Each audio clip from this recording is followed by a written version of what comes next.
guys, James Wilson-Taylor here for Roxanne, backstage at When We Were Young Festival 2025. Jack's Mannequin on the lineup. Andrew McMahon joins me now. How are you, Andrew? I'm doing great. How are you? Not too bad, man. I don't mind telling you, I don't play favorites in this game, right? But I tell you, when that poster came out and I saw the words Jack's Mannequin, I think I audibly screamed. I was absolutely delighted. I love that. Dude. Thank you. Man, honestly, so excited for this one later on. And you've got, I mean, you played this festival before, of course, but you must be so excited to be able to go out there and do this one. Absolutely. I mean, it's fun to see the sort of energy and the excitement around these things that we built so many years ago, and you know, we did it with something corporate a couple of years ago, and it was kind of always in the pencil sketch that Jax would follow. I'm sort of slow walking my way through my musical history right now, but yeah, this is a great place to be, and the fans are amazing here, so it's gonna be fun. And kind of a full circle moment for you as well in a lot of ways, because correct me if I'm wrong, but weren't you like the support act for Panic back in 05 as well?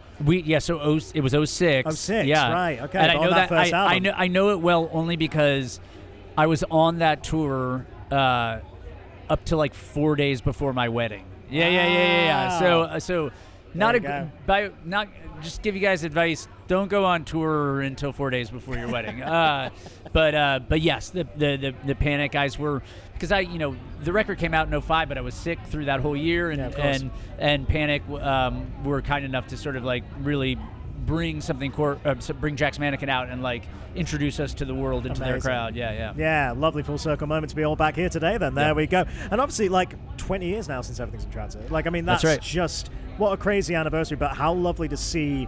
I mean, I feel like that's an album that gets talked about by a lot of younger bands in the scene, or bands that kind of came up as being a really influential moment. It's got to be nice to now finally revisit again and see the new fans kind of come back around to it again like this. Yeah, I think, look, Transit was so important for me artistically, spiritually, personally. I mean, I wrote my life in that moment into that record, and obviously so many crazy things happened in the aftermath. But to be here this many years later and see people that really connect and that it meant something to them, it's like I feel that way about so many records, and to have people feel that way about one of mine is pretty incredible. Yeah, very, very special. And obviously, there's more tour dates in the calendar and stuff, which is fantastic. Yeah. Excited to see this kind of keeping on going. Yeah. I mean, you're always one of these guys who, I mean, you can move between all your various different projects as much as you want, but is this something you're thinking about? Like, are we back? Are we back with Jack's Mannequin? No, I think in my dream scenario, we did a Red Rocks date this year in Denver, biggest headlining show of my life, 10,000 people, all three bands on one stage. Amazing. Look, if I had my way, over the next handful of years, there would be a little more of that, where people who have been on, who've been in for, say, one band or two bands or all three, like, if I can build a universe where that can happen, and we can do more shows together and really let the catalog, the whole story musically play out in front of people, that's my dream, so I think like everything, it's all back in a way for me, because I'm happy. I'm so happy to get to play with all of my friends and to get to play these songs the way that they were meant to be played, and but the more of it that I can do with everybody and keep putting out new music, the happier I am. Yeah, very, very cool, man. Well, in terms of the kind of new music stuff, like, are you already thinking about what might be coming with the other bands? What kind of stage are you at in terms of thinking what may come next in terms of some new stuff? So for me, I mean, not to get too heady, but like from a spiritual place, like there was a reason to do these 2 years of reunions, to go from something corporate to Jack's Mannequin. I wanted to, now that I have my feet kind of properly on the ground, I wanted to play these songs and sort of reframe these catalogs in a way that was like just with joy and with love and with reverence for the fact that we built these things, and it's been beautiful. But it does leave me now on the other side of this, as soon as this tour is done, to go, what do I want to do next? And I really wanted the availability of having that door wide open and no safety net and all the things that have led to writing some of my best music. So I don't know what's next. Right. I'm excited to start making new music. The climate of releasing music these days is, it leaves something to be desired, and so I think there's a part of me that wants to figure out like a bigger reason to put out a piece of music. Right. And I don't know what that means. Is it creating something that's a hybrid of live and the new songs or production or something that like says like, this is my new album, come here with me. Like we're so event based now. Like my goal has been like, let's throw parties for people, right? Like when we do shows, I don't want it to be like, oh, they're just coming through on tour. I want it to be like, oh, I'm going to this show and this event. And so I want whatever I put out next and whatever I write next to be leading up to some massive celebratory, beautiful place for human beings to interact. That's together. what we like to hear, man. That sounds all very, very exciting. It really does. Well, before I let you go, a couple of questions we're asking absolutely everybody here today. So first up, as we are very much talking about right here, always great reunions at When We Were Young, right? Always been doing it ever since the beginning of it. So is there a band out there that you would love to see get back together for an event like this? Anyone left in the scene where you're like, oh man, I'd love it if they did one more show like this? My gosh. That's a tough question, especially because like as being a part of this scene, I was like very much not like weirdly not in it either, if that makes sense. You know what I mean?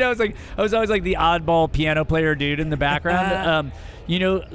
One of my favorites, and maybe a lot of people aren't familiar with his work, but like one of my favorite people to come out of the scene was Jonah's One Line Drawing. I don't know if you're familiar with Jonah. He was in the band Far, Gratitude.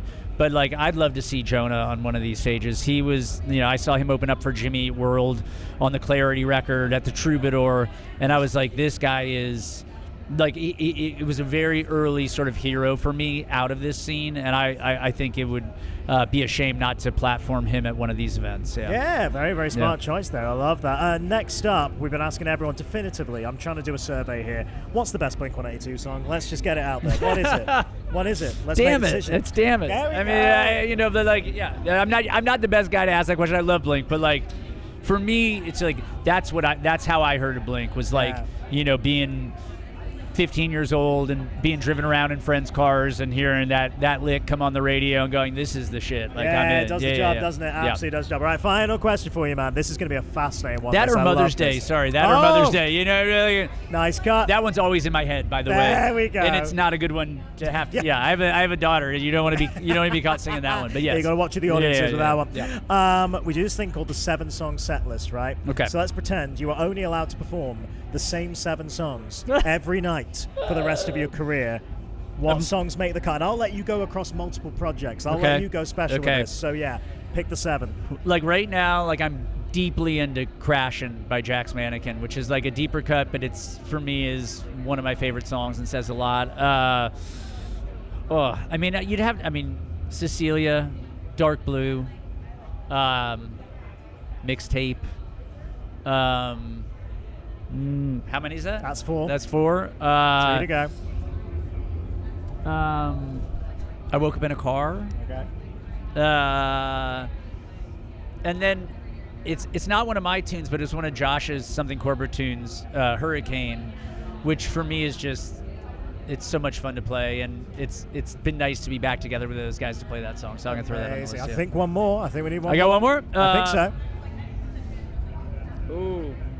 There's this is a deep cut off of the last Wilderness album, and I'm gonna totally fucking forget the name, but it's called Built to Last, and it just says a lot about, I think, love and I've been married to my wife almost 20 years, and you fight through shit to get to the other side, and I just think it's a beautiful representation of that. Amazing. Yeah. Amazing. Hey, nice mix in there. Nice mix across the projects too. Very nicely done. Very nicely done. Dude, I'm going to let you go. Get ready for the set. Enjoy yourself. Enjoy the weekend. I'm very excited to see this one. I'm excited to play for you. I can't tell you. I'm so up for this one. But yeah, good to see you. I'm sure we'll catch up soon, all right? Thank you, my friend. Okay, see you. Andrew, everybody. Cheers.